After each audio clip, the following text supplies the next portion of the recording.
Welcome to Deep Pockets with Petra Söderling, the show about government and innovation.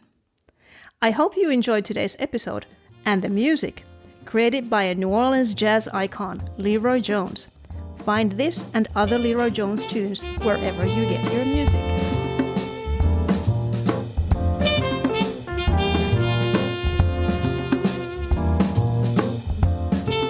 This is Season 5 of Deep Pockets podcast. The theme of this podcast has not changed, but each season brings forward a different focus.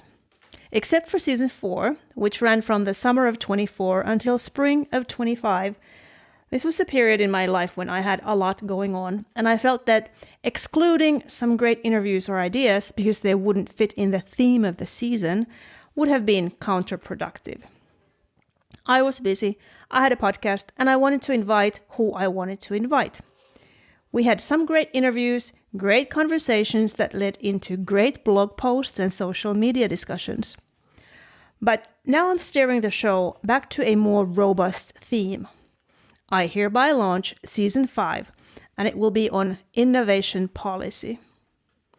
I know my tech policy people, and you will nerd out on this theme, I'm sure. But I sincerely hope that I can find a wider audience, as this topic is increasingly important. And here's why.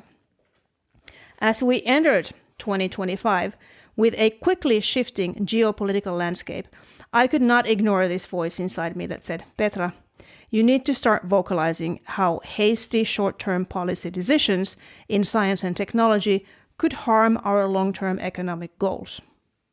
And when I say our, I mean the US and Europe primarily, as they are my two homes, but also the world as a whole. I'm not talking politics. I'm not taking a stand between conservatism or liberalism or any political ideology, but I am going to discuss policy, specifically innovation policy. What is policy? Here are 3 descriptions from 3 sources. First, from Wikipedia. Policy is a deliberate system of guidelines to guide decisions and achieve rational outcomes. Second description from Cambridge Dictionary. A set of ideas or a plan of what to do in particular situations that has been agreed to officially by a group of people, a business organization, a government, or a political party. And finally, from Merriam-Webster. A. Prudence or wisdom in the management of affairs. Or B. Management or procedure based primarily on material interest. I like all 3 definitions. First, Wikipedia lays it out very bluntly, deliberate system of guidelines for rational outcomes. Good words. Then Cambridge says it's a set of ideas, as in multiple ideas, and a plan, one plan. I like this in the sense that a policy can include multiple viewpoints, but there can only be one actionable outcome. But my favorite has to be Merriam-Webster. The first one says that policy is prudence or wisdom in the management of affairs. This sounds so intellectual, so aristocratic. You simply must love it.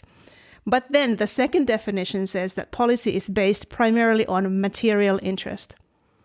The perceived conflict between these 2 definitions, or at least a stark difference in the tone of voice, makes the Merriam-Webster definition stand out.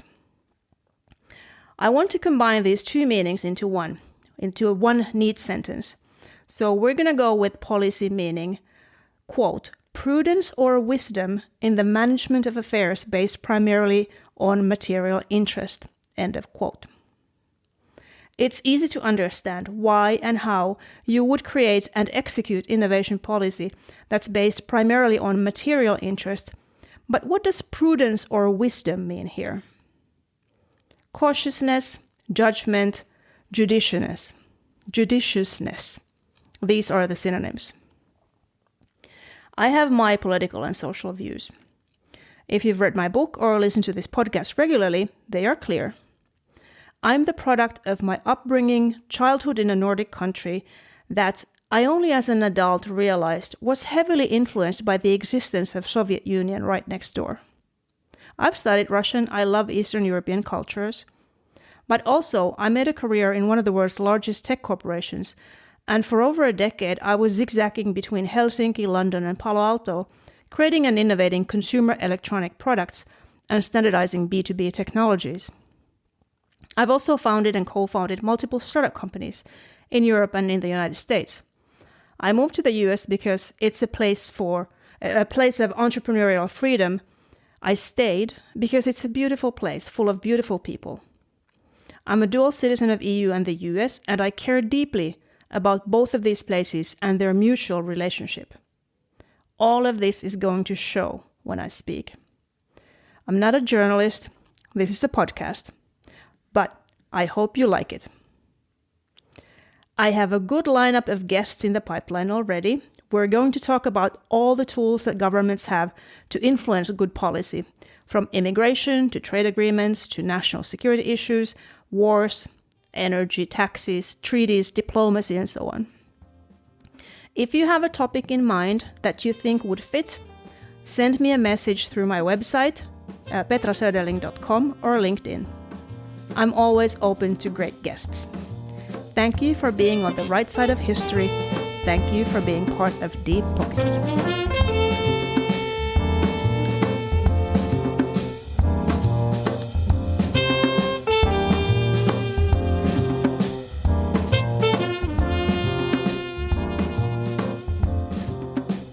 You've listened to Deep Pockets with Petra Söderling, the show about governments and innovation.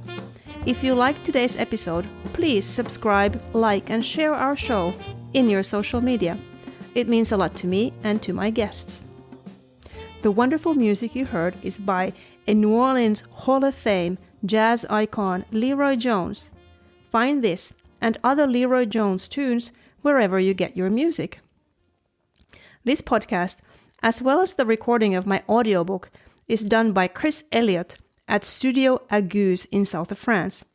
Get in touch with Chris to book studio time in our beautiful village, and why not come and taste the natural local wines from La Robina Winery while you're here.